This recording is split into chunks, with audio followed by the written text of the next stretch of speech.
दोस्तों मैं इस वीडियो में आप लोगों को सी लैंग्वेज बहुत ही सिंपल तरीके से कोशिश करता हूँ कि आप लोगों को सिखाऊं। तो मैं सबसे पहले जो है सी लैंग्वेज, आपको पता है कि सी लैंग्वेज आज के डेट में बहुत ही इम्पोर्टेंट प्रोग्रामिंग लैंग्वेज है। और अगर हम करंट इन्वायरमेंट की बात करें तो करंट में सी लैंग्वेज जो है वो बहुत ही ज़्यादा लेटेस्ट टेक्नोलॉजीज़ पे यूज हो रहे हैं, चाहे वो एंड्रॉयड मोबाइल एप्लीकेशन डेवलपमेंट हो जिसका जो कर्नल है वो सी पे लिखा हुआ है, या फिर आप ऑर्डिनो इंटरनेट ऑफ थिंग्स की बात करें, वहाँ पर सी लैंग्वेज बहुत ही ज़्यादा यूज़ हो रहे हैं। तो आज के डेट में जो है सी लैंग्वेज का जो यूज है वो बिल्कुल ही डिफरेंट तरीके से हो रहा है, और जितने भी लेटेस्ट टेक्नोलॉजीज़ हैं उसमें इनका यूज़ हो रहा है। तो दोस्तों आज हम आपको सी लैंग्वेज जो है बहुत ही आसान तरीके से समझाने की कोशिश करते हैं। तो सबसे पहले हम चूँकि ये हमारा पहला वीडियो है सी लैंग्वेज, तो इसमें हम बिल्कुल ही बेसिक तरीके से हम स्टार्ट करेंगे। तो सबसे पहले हम स्टार्ट करते हैं कि डेटा टाइप और स्टोरेज क्लासेस के। तो जैसे आप स्क्रीन में देख रहे हैं कि डेटा टाइप क्या है, तो सी लैंग्वेज जो है ये बहुत ही बेसिक लैंग्वेज है, ठीक है। बट इसका जो आज यूज है वो बहुत ही ज़्यादा है, पहले से ज़्यादा, और दिनों दिन सी का जो यूज है वो बहुत ही बढ़ता जा रहा है, कभी भी सी का यूज कभी कम नहीं हुआ है। तो दोस्तों आज हम सी लैंग्वेज को देखते हैं। तो अगर हम सी लैंग्वेज की बात करें डेटा टाइप, तो डेटा टाइप एक्चुअली होता क्या है। डेटा टाइप में एक्चुअली क्या है कि जब हम किसी वेरिएबल्स में किसी पर्टिकुलर टाइप का डेटा हम स्टोर करते हैं तो हमें कंपाइलर को बताना पड़ता है कि हम किस टाइप का डेटा हम उसमें स्टोर करने जा रहे हैं, ठीक है। तो ये चीज़ बताने के लिए यहाँ पर डेटा टाइप्स अवेलेबल हैं। तो अगर सी लैंग्वेज की बात करें तो यहाँ पर तीन तरह के डेटा टाइप्स है: primary data types, derive data types and user defined data types. तो सबसे पहले आज हम प्राइमरी डेटा टाइप की बात करेंगे, क्योंकि डिराइव डेटा टाइप जो है वो प्राइमरी डेटा टाइप पे ही बेस है, और यूजर डिफाइंड डेटा टाइप जो है वो भी प्राइमरी डेटा टाइप पे ही बेस है। तो सबसे पहले हम प्राइमरी डेटा टाइप की बात करते हैं। तो अगर हम प्राइमरी डेटा टाइप की बात करें तो यहाँ पर जो प्राइमरी डेटा टाइप है वो 5 कैटेगरीज में डिवाइडेड हैं। तो पहला है इंटेजर, दूसरा है कैरेक्टर, तीसरा है फ्लॉट, चौथा है डबल, और पांचवा है बॉयड। तो अगर हम बात करें इंटेजर की, तो इंटेजर जहाँ पर हम होल नंबर स्टोर कर सकते हैं, कैरेक्टर जहाँ पर हम कैरेक्टर वैल्यूज स्टोर कर सकते हैं, फ्लोट जहाँ पर हम रियल वैल्यूज स्टोर कर सकते हैं, दैट मीन जितने भी फ्रैक्शनल वाले वैल्यूज़ हैं वो हम फ्लॉट में यूज कर सकते हैं, और डबल में भी हम वही काम कर सकते हैं, बट इसका जो प्रिसीजन होगा वो फ्लॉटिंग से थोड़ा ज़्यादा होगा। वॉइड एक न्यूट्रल डेटा टाइप है जिसमें हम किसी भी डेटा को स्टोर कर सकते हैं। तो यहाँ पर आपको कुछ रेंज दिख रहे होंगे कि कैरेक्टर के -128 टू 127 है, सिमिलर इंटेजर के, फ्लॉट के, डबल के। तो एक्चुअली दोस्तों सी लैंग्वेज में क्या है कि जितने भी डेटा टाइप है उसके कुछ रेंज होते हैं, हम उसी रेंज के अंदर डेटा उसमें स्टोर कर सकते हैं। अगर उसके रेंज के बाहर हम स्टोर करेंगे तो वो वैल्यूज़ नहीं आएगा जो हमने उसमें स्टोर किया है। दोस्तों अगर इसमें आप देख रहे होंगे कि कैरेक्टर का जो डेटा टाइप का रेंज है वो -128 से 127 है। तो आप सोच रहे होंगे कि ये तो कैरेक्टर में तो कैरेक्टर स्टोर होता है, फिर इसका रेंज ये जो है इंटेजर में क्या है। एक्चुअली ये जो रेंज दिया हुआ है ये जितने भी कैरेक्टर्स होते हैं उनके आस्की वैल्यूज़ के हिसाब से दिया हुआ है। दोस्तों यहाँ पर आप देख रहे होंगे कि यहाँ पर जो भी डेटा है वो साइंड है, दैट इज माइनस और प्लस दोनों में है। तो आगे हम देखते हैं कि यहाँ पर जो डेटा टाइप है वो अनसाइंड भी हो सकता है। उसके लिए हम साइंड और अनसाइंड, बाय डिफ़ॉल्ट साइंड होता है, अगर आप अनसाइंड वैल्यूज स्टोर करना चाहते हो तो आप अनसाइंड कीवर्ड भी यूज कर सकते हैं। तो ये पूरा डिटेल है इंटेजर डेटा टाइप में। तो इंटेजर टाइप के कुछ एग्जांपल्स दिए हुए हैं जैसे 24, 67, -345 6। तो दैट मीन्स कोई भी होल नंबर जो प्लस में हो या माइनस में हो पर फ्रैक्शनल ना हो, वो इंटेजर डेटा टाइप होता है। फ्लोटिंग डेटा टाइप में जो वैल्यूज़ होते हैं वो फ्रैक्शनल होते हैं, जैसे 12.6785, 34.890, इसी तरीके से जो है ये फ्लोटिंग डेटा टाइप है। इसके इसके बाद जो है इसके बाद वॉइड टाइप होता है। वॉइड टाइप क्या है कि इसमें जो है ये आप फंक्शन का टाइप देने के लिए हम यहाँ पर ज़्यादातर यूज करते हैं। जैसे अगर हमको किसी फंक्शन से कुछ रिटर्न नहीं कराना है, कुछ फंक्शन से रिटर्न नहीं कराना है, तो हम जो है वहाँ पर वॉइड देते हैं, ठीक है। और अगर हमको किसी फंक्शन से कुछ डेटा रिटर्न कराना है तो वहाँ पर इंटेजर, कैरेक्टर या कुछ भी देंगे। कैरेक्टर टाइप क्या है आप देख रहे होंगे कि कैरेक्टर टाइप में आप कोई भी कैरेक्टर स्टोर कर सकते हैं, जैसे ए, सी एटसेट्रा। आगे चलते हैं तो आप इसमें पूरा साइज और रेंज आपको डेटा टाइप्स का दिख रहा होगा। जैसे केयर जो है वो साइंड केयर का क्या साइज है, उसके रेंज क्या है, अनसाइंड केयर के क्या साइज है और क्या रेंज है। इसी तरह आप आगे देख रहे होंगे जितने भी डेटा टाइप्स हैं वो सारे यहाँ पर आपको दिख रहा होगा इंट और उसके बाद शॉर्ट इंट, उसके बाद लॉन्ग इंट। एक्चुअली ये इंटेजर के ही वेरिएशंस हैं। इंटेजर जब सिंपल आप इंट लिखते हैं तो वो साइंड इंट होता है, अगर आप जो कि 16 बिट लेता है, 16 बिट लेता है। अगर शॉर्ट इंट लेते हैं तो ये 8 बिट लेता है। अगर इसी को आप चाहते हैं कि हमारा काम -32768 से लेकर 32767 के रेंज में नहीं हो रहा है तो हम वहाँ पर लॉन्ग लिख सकते हैं। लॉन्ग लिखने से क्या होगा कि हमारा रेंज बढ़ जाएगा, ठीक है। और वो 32 बिट करेक्टर आप यूज 32 बिट इंफॉर्मेशन आप स्टोर कर सकते हैं। तो हम सबसे पहले सवाल उठता है कि हम कब कौन सा डेटा टाइप लें। तो दोस्तों अगर आपको आपका रिक्वायरमेंट अगर इस रेंज -128 से लेकर 127 के बीच में आ जा रहा है तो कोई भी ज़रूरत नहीं है कि आप साइंड इंट लें, आप शॉर्ट इंट से ही लें, जिससे कि आपका मेमोरी कम से कम यूज करें। जैसे सपोज दैट आप कोई एक सॉफ्टवेयर बना रहे हैं जिसमें हर क्लास में 60 स्टूडेंट्स ही हैं और आप रोल नंबर स्टोर कर रहे हैं, तो अगर आप रोल नंबर 1 से लेकर 60 यूज कर रहे हैं तो कोई रिक्वायरमेंट नहीं है कि आप साइंड इंट लें या लॉग इंट लें, आपका काम शॉर्ट इंट से हो जाएगा। तो जितना कम से कम स्पेस यूज करें। उसी तरह फ्लोट है, डबल है, फ्लोट 32 बिट लेता है, डबल 64 बिट लेता है। अगर आपका डबल से भी काम नहीं चल रहा है, आपको और साइंटिफिक कैलकुलेशंस करने हैं जो बहुत ज़्यादा कॉम्प्लिकेटेड है, तो आप लॉन्ग डबल भी ले सकते हैं जो कि 80 बिट लेगा। तो ये सारे जो इन्फॉर्मेशन है वो बिट्स में है। उसके बाद दोस्त ये तो डेटा टाइप था कि कैसे हम क्या डेटा टाइप यूज करेंगे, जो यहाँ पर डेटा होते हैं वो कौन कौन से टाइप के होते हैं। अब आगे आता है वेरिएबल, क्योंकि डेटा को स्टोर करने के लिए आपके पास वेरिएबल होने चाहिए। और वेरिएबल्स क्या होता है, उसमें क्या है कि जब आप वेरिएबल्स को डिक्लेयर करते हैं तो पहले क्या करते हैं, आप कंपाइलर को बताते हैं कि वेरिएबल का नाम क्या है, ठीक है। और दूसरा क्या है, आप कंपाइलर को ये बताते हैं कि इस वेरिएबल में हम कौन सा डेटा टाइप होल्ड करने जा रहे हैं, किस तरह का डेटा होल्ड करने जा रहे हैं। तो इसीलिए जो इसका सिंटेक्स होता है, पहले डेटा टाइप, उसके बाद वेरिएबल्स के नाम। तो नीचे आप कुछ एग्जांपल्स देख रहे होंगे, जैसे इंट सम। यहाँ पर दोस्तों इंट का जो आई है वो कैपिटल है, बट आप जब प्रोग्राम लिखेंगे तो वहाँ पर आप ये पहला कैरेक्टर सारे स्मॉल लिखेंगे, तो क्योंकि सी लैंग्वेज जो है वो केस सेंसिटिव होता है। तो यहाँ पर देख रहे होंगे इंट सम, दैट मीन्स ये वेरिएबल एक सम डिक्लेयर हो रहा है जिसका डेटा टाइप इंट है। डबल एवरेज कोमा मीन, यहाँ पर इसका मतलब ये है कि एवरेज और मीन जो डेटा स्टोर हो रहा है ये डबल टाइप का है, मतलब फ्लोटिंग के बाद जो डबल आता है वो डबल टाइप का, दैट मीन्स यहाँ फ्रैक्शनल वैल्यूज आप स्टोर कर सकते हैं। तो इस तरह से आप कोई भी डेटा टाइप दे सकते हैं, फ्लोट दे सकते हैं, कैर दे सकते हैं।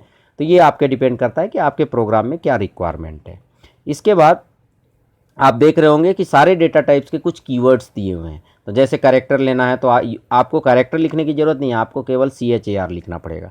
उसी तरह अनसाइंड कैरेक्टर ले रहे हैं तो you have to write unsigned char and so on. तो इस पूरे अगर टेबल को आप देखेंगे तो आपको पता चल जाएगा कि किस डेटा टाइप के लिए हमको कौन सा कैरेक्टर या कीवर्ड्स लेने हैं।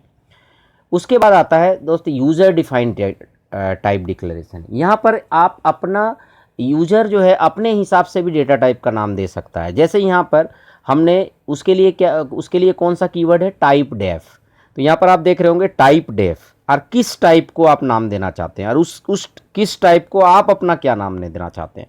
जैसे यहाँ पर हमने इंटीजर का नाम सैलरी दे दिया, मतलब अब हम सैलरी के नाम से कोई भी वेरिएबल डिक्लेयर करेंगे तो वो इंटीजर टाइप ही होगा। अब हम इंट नहीं यूज करेंगे। तो यहाँ पर आप देख रहे हैं कि टाइप डेफ इंट सैलरी हमने लिखा है, तो इसका मतलब सैलरी जो है वो इंटीजर टाइप का ही है, पर अब इंट के जगह हम सैलरी यूज कर सकते हैं। मतलब यहाँ पर हमने टाइप डेफिनेशन कर दिया इंट का, जिसका नाम अब सैलरी है। अब अगर आगे हम सैलरी डिपार्टमेंट 1 कोमा डिपार्टमेंट 2 लिखेंगे तो इसका मतलब यह है कि डिपार्टमेंट 1 और डिपार्टमेंट 2 का जो डेटा टाइप है वो इंटीजर है। उसी तरह अगर हम एवरेज सेक्शन 1 कोमा सेक्शन 2 लिखेंगे तो इसका मतलब यह है कि सेक्शन 1 और सेक्शन 2 का जो डेटा टाइप है फ्लॉट है, भले ही हम यहाँ एवरेज लिख रहे हैं, क्योंकि हमने यहाँ पर फ्लॉट को चेंज करके एवरेज कर दिया है टाइप डेफिनेशन। तो ये यूजर डिफाइंड टाइप डिक्लेरेशन है, जहाँ पर हम जो एग्जिस्टिंग डेटा टाइप है उसका कोई रिप्रेजेंटेशन हम कर सकते हैं किसी आइडेंटिफायर से, किसी वेरिएबल से। तो ये भी एक बहुत ही इंटरेस्टिंग चीज़ है सी लैंग्वेज में, जिससे कि हम अपने डेटा टाइप्स का नाम चेंज कर सकते हैं। तो दोस्तों अगर आपको कांस्टेंट डिक्लेयर करना है, एक्चुअली पहले मैं ये बता देना चाहता हूँ कि वेरिएबल और कांस्टेंट में डिफरेंस क्या है। एक्चुअली जब आप एक सिंपल वेरिएबल लेते हैं तो उसकी वैल्यू कई बार आप चेंज कर सकते हैं, उसका कोई लिमिटेशन नहीं है। अभी उसकी वैल्यू 10 है, नेक्स्ट लाइन में आप उसको 20 कर सकते हैं, उसी तरह प्रोग्राम में कब को 40 कर सकते हैं, 50 कर सकते हैं, ठीक है, कोई भी वैल्यूज़ उसमें दे सकते हैं। पर सपोज दैट आप चाहते हैं कि कोई मैं एक ऐसा वेरिएबल डिक्लेयर करना चाहता हूं जिसका वैल्यू मुझे चेंज करना ही नहीं है, थ्रू आउट द प्रोग्राम वो वही रहेगा। जैसे अगर मैं अपने क्लास का स्ट्रेंथ एक वेरिएबल में स्टोर करना चाहता हूं, तो मुझे पता है कि क्लास का स्ट्रेंथ कभी चेंज नहीं होना चाहिए, क्लास का स्ट्रेंथ जो है वो वही रहेगा, 60 है तो 60 रहेगा। तो उसके लिए सी ने एक कॉन्स्ट कीवर्ड प्रोवाइड किया है, CONST। तो जैसे ही आप CONST लिखेंगे, सिंपली आप जैसे वेरिएबल डिक्लेयर करते हैं वैसे ही करेंगे, like int size equal to 40, but इसके आगे आप एक कीवर्ड यूज करेंगे कॉन्स्ट। तो कॉन्स्ट जैसे ही लगाएंगे ये जो वेरिएबल है वो कांस्टेंट बन जाएगा। इसका मतलब आप थ्रू आउट द प्रोग्राम अगर इस साइज को चेंज करना चाहते हैं, 40 से 50 करना चाहते हैं, 60 करना चाहते हैं, तो आप नहीं कर सकते हैं, ये आपको एरर देगा कि आपको एक कंपाइलेशन एरर आएगा कि आप कांस्टेंट की जो वैल्यूज़ है उसको आप चेंज नहीं कर सकते, उसको मॉडिफाइड नहीं कर सकते हैं। तो उसके बाद तो ये दोस्तों अभी तक जो हम लोगों ने देखा, सबसे पहले डेटा टाइप देखा, देन वेरिएबल्स और कांस्टेंट। अब जो चौथा सबसे इंपॉर्टेंट चीज़ है वो है स्टोरेज क्लास। स्टोरेज क्लास में क्या होता है कि storage class, there are 4 storage classes in C language. C language में हमारे पास 4 स्टोरेज क्लासेस हैं। तो यहाँ पर एक्चुअली स्टोरेज क्लास का मतलब ये है कि जो भी वैल्यू स्टोर कर रहे हैं आप, वो किस कैटेगरी में स्टोर हो रहा है। लाइक यहाँ पर अगर हम इसको रीड आउट करते हैं तो variables in C have not only the data type but also storage classes that provide information about their location and visibility। Storage class बताता है कि आपका वेरिएबल का लोकेशन क्या है, उसका विजिबिलिटी क्या है, उसको कहाँ तक हम यूज कर सकते हैं, उसका दायरा कहाँ तक है। तो ये सारे हमारा स्टोरेज क्लास बताता है। तो सबसे पहले अगर हम ऑटो की बात करें, 4 स्टोरेज क्लास होते हैं, जिसमें सबसे पहला जो ऑटो, ये एक्चुअली बाय डिफ़ॉल्ट यही होता है। जब हम कुछ नहीं लिखते हैं तो इसका मतलब जो हमारा डेटा जो टाइप का जो स्टोरेज क्लास है वो ऑटो है। तो ऑटो का मतलब होता है ये जो it is a local variable known only to the function. That means ये एक लोकल वेरिएबल होगा जो कि केवल उसी फंक्शन के अंदर नॉन होगा जिस फंक्शन के अंदर वो डिक्लेयर किया गया है। ऑटो एक डिफ़ॉल्ट स्टोरेज क्लास है, और ये जब हम ऑटो लिखेंगे या कुछ भी नहीं लिखेंगे, क्योंकि कुछ भी नहीं लिखेंगे तो वो भी बाय डिफ़ॉल्ट ऑटो होगा, तो वो जाके आपका रैम में स्टोर होगा, क्योंकि ये डिफ़ॉल्ट स्टोरेज क्लासेस है। उसके बाद आता है स्टैटिक। स्टैटिक भी एक लोकल वेरिएबल ही है, बट स्टैटिक के साथ क्या है कि static variable in a function are initialized only once. जब आप कोई वेरिएबल को स्टैटिक बना देते हैं तो चाहे वो कितनी बार भी कॉल होता रहे, वो एक ही बार इनिशियलाइज होगा, और पहली बार जो स्टैटिक वेरिएबल इनिशियलाइज होता है वो ऑटोमेटिकली 0 से होता है। तो जहाँ पर भी हम रिकर्सन्स यूज करते हैं वहाँ पर ज़्यादातर हम स्टैटिक यूज करते हैं, जिससे कि हमारा वैल्यू अपडेटेड मिलता रहे। तो वेरिएबल्स की जो वैल्यू है वो अपडेटेड होता जाएगा, चाहे उस स्टेटमेंट को हम कई बार कॉल कर रहे हो, पर उसका जो लेटेस्ट वैल्यू होगा वही स्टैटिक उसी वेरिएबल के अंदर होगा। एक्सटर्न जो कीवर्ड है, इसका अगर फुल फॉर्म देखें तो ये एक्सटर्नल वेरिएबल हो गया। तो ये एक तरह का ग्लोबल वेरिएबल है। ग्लोबल वेरिएबल्स मतलब अगर एक्सटेंड कीवर्ड से आप डिक्लेयर किए तो इस वेरिएबल को आप आउटसाइड द फंक्शन यूज कर सकते हैं। The global variables are declared outside the main function. Extern can be use to consider a local variable in a block as a global variable. भले ही आप उसको उस ब्लॉक के अंदर लिखें हैं, पर वो ग्लोबल वेरिएबल कंसिडर होगा। एक्सटर्न वेरिएबल भी आपका ऑटोमेटिकली 0 से ही इनिशियलाइज होता है। रजिस्टर एक चौथा स्टोरेज क्लास है, जहां पर आप कोई भी वेरिएबल डिक्लेयर करते हैं तो वो सीपीयू के मेमोरी रजिस्टर में जाता है, वो रैम में स्टोर नहीं होता है। तो ये एक फ़ायदा। तो रजिस्टर यूज करने का, जब हम रजिस्टर यूज करते हैं तो ये बहुत ही फास्ट काम करता है, पर यही प्रॉब्लम है कि अगर आपके डेटा बहुत ज़्यादा है तो आप इसमें रजिस्टर यूज नहीं कर सकते। ये भी एक लोकल जो है लोकल स्टोरेज क्लासेस है। उसके बाद ये तो बहुत ही एक स्मॉल सा इंट्रोडक्शन था, जिसमें हम लोगों ने डेटा टाइप और वेरिएबल्स, कांस्टेंट, स्टोरेज क्लासेस ये देखे। तो ये एक छोटा सा है जहाँ पर आप किस तरीके से जो है जो भी अपने वेरिएबल्स है उसको किस तरीके से 4 स्टोरेज क्लास से आप जो है डिक्लेयर कर सकते हैं। जैसे आप देख रहे होंगे ऑटो इंट नाम, या स्टैटिक इंट नाम, या एक्सटर्न इंट नाम, या रजिस्टर इंट नाम। तो ये जो है पूरा स्टोरेज क्लासेस है।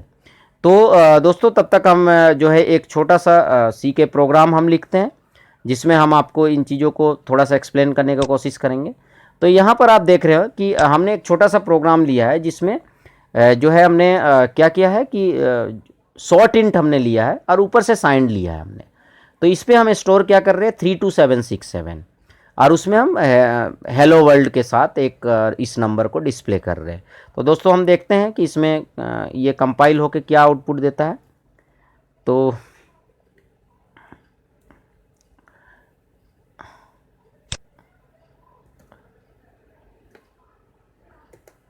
ये अभी कंपाइल हो रहा है, कंपाइल हो चुका। अब हम इसको रन करते हैं तो आप देख रहे होंगे कि ये स्क्रीन पे आउटपुट आ रहा है हेलो वर्ल्ड 32767। कोई बात नहीं है, सेम आउटपुट आ रहा है जो हम दे रहे हैं। पर अभी जो हमने आपको रेंज की बात की थी उसका एक डेमो हम यहाँ पर दिखाना चाहेंगे। जब हम ये 32768 कर रहे हैं, बिकॉज साइंड शॉर्ट इंट जो है उसकी, चूँकि सॉरी मैं यहाँ पर 64 बिट का जो है एडिटर यूज कर रहा हूँ, जो हमारा सी है वो TDM और GCC कंपाइलर है जो 64 बिट का है। तो थोड़ा सा यहाँ पर डिफरेंस है जो डेटा टाइप के जो साइज है उसके ऊपर। जैसे वहाँ पर शॉर्ट इंट 8 बिट लेता था, यहाँ पर शॉर्ट इंट 16 बिट लेता है। तो ये मैं थोड़ा बता देना चाहता हूँ आप लोगों को। तो यहाँ पर देखिए 32767 हमने लिया तो बिल्कुल सही आउटपुट आया। पर अब हम 32768 लेते हैं तो यहाँ तो आप देखिएगा कि हमने कंपाइल किया और जब हम रन कर रहे हैं, तो हम जब इसको रन कर रहे हैं तो यहाँ पर आउटपुट देखिएगा, मैंने 32768 दिया है पर आउटपुट -32768 आया। तो ये क्यों ऐसे आ रहा है? एक्चुअली यहाँ पर आप देख रहे हैं ये, तो एक्चुअली ये क्यों आ रहा है ऐसे? क्या है कि मैं जब 32768 दे रहा हूँ तो जब भी 16 बिट का कोई डेटा टाइप होता है तो उसमें रेंज में 32768 आता ही नहीं है। वो एक्चुअली -32768 से लेके 32767 तक होता है। तो माइनस वाला 32768 तो आता है पर वो 32768 प्लस वाला नहीं आता है, पॉजिटिव नहीं आता है। तो यहाँ पर क्या है, सर्कल चलते हैं। जैसे -32768, देन आप उसको माइनस करते जाएं, देन टिल 0, फिर वहाँ से 1 2 3 से स्टार्ट होता है वो 32767। तो अगर हम 32767 के जस्ट पीछे देखें तो कौन सा नंबर है, वो -32768 है। इसको आप ऐसे कर सकते हैं कि आप एक सर्कल बना लें और उसमें सारे नंबर स्टोर जो इसका रेंज है वो नंबर्स को सीरियल में लिख दें। तो आप देखिएगा 32767 के जो पीछे है वो सबसे पीछे आ रहा होगा, वो -32768 आ रहा होगा। इसीलिए जब हम 32767 के 7 से बढ़ा के जब हम उसको 8 लिख रहे हैं तो ये क्या हो रहा है, जस्ट 32767 के बाद वाला नंबर में ले रहा है। तो बाद वाला जो रेंज का नंबर है वो 32768 तो है पर वो नेगेटिव मोड में, इसलिए यहाँ जब हम इसके आउटपुट देख रहे हैं तो ये -32768 आ रहा है। तो दोस्तों ये एक छोटा सा प्रोग्राम था। और अब हम एक स्टैटिक कीवर्ड को जो है एक बार डेमोस्ट्रेट करके देखना चाहते हैं। जैसे हमने यहाँ पर लिखा स्टैटिक इंट num = 1। अब यहाँ पर हम क्या करते हैं, फिर से मेन फंक्शन को कॉल करते हैं और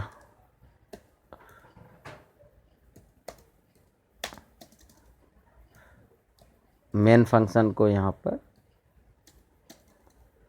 फिर से कॉल करते हैं और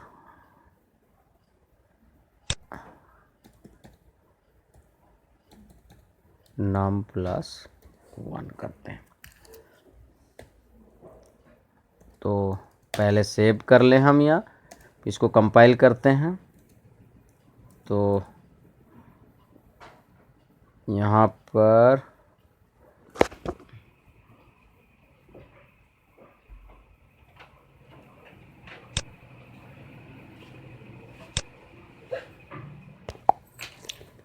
दोस्तों तो यहाँ पर आप देख रहे हैं मैं एक स्टैटिक के जो स्टैटिक का यूज करके एक प्रोग्राम का डेमो कर रहा हूँ। तो यहाँ पर हमने क्या किया है, एक वेरिएबल स्टैटिक ले लिया जिसका नम है। अभी इफ़ कंडीशन से हम इसके वैल्यू को चेक कर रहे हैं कि अगर नम <5 है तो ये हेलो वर्ल्ड 1 हेलो वर्ल्ड 2 अगर ये डिक्लेयर करते रहेंगे, और जैसे ही 5 से ज़्यादा नंबर होगा ये जो है बाहर आ जाएगा। और अगर ये 5 से जो है अगर 5 से लेस देन है तो ये बाहर आएगा और ये मेन फंक्शन फिर से कॉल हो जाएगा। तो कायदे से क्या होना चाहिए कि अगर मेन फंक्शन दोबारा कॉल हो रहा है तो नम का वैल्यू फिर से 1 हो जाना चाहिए। पर आप देखिएगा यहाँ पर नम का वैल्यू फिर से 1 नहीं होगा और ये आउटपुट आएगा hello world 1 hello world 2 hello world 3। तो मैं इसको रन करता हूँ तो यहाँ पर आप देखिएगा आउटपुट जो आ रहा है hello world 1 hello world 2 hello world 3 hello world 4 and so on. पर इसी प्रोग्राम को थोड़ा सा हम चेंज करते हैं कि हम यहाँ पर स्टैटिक हटा देते हैं और फिर आप देखिए क्या आउटपुट आता है। तो अगर हम स्टैटिक हटा देते हैं तो अब आप आउटपुट देखिए, अब ये केवल hello world 1 hello world 1 hello world 1 print कर रहा है। तो इनफाइनाइट में इसलिए चला जा रहा है क्योंकि ये जो नम <5 है ये कभी फॉल्स हो ही नहीं रहा है, ये हमेशा ही ये ट्रू हो रहा है। दैट्स वाई ये जो इनफाइनाइट लूप में चला जा रहा है। तो यही मैं स्टैटिक में जो बताना चाह रहा था कि स्टैटिक में क्या होता है कि जो वैल्यूज़ है वो एक बार इनिशियलाइज होते हैं और वही वैल्यूज़ जो है आगे अपडेट होते जाते हैं। ठीक है, तो ये स्टैटिक का एक छोटा सा इंट्रोडक्शन था। तो दोस्तों अगर आपको ये मेरा सी लैंग्वेज का पहला वीडियो था। और अगर दोस्तों अगर आपको ये वीडियो मेरा पसंद आया तो बिल्कुल सब्सक्राइब करना ना भूलें। नीचे आप जो है रेड कलर के सब्सक्राइब बटन पर क्लिक करें और उसके बाद जो उसके सामने जो एक घंटी आती है उसे भी आप क्लिक कर दें, ताकि मेरे जितने भी वीडियोज़ हैं उसका नोटिफिकेशन आपको मिलता रहे और आप मेरे वीडियो से जो है अपडेट रहे। तो दोस्तों धन्यवाद।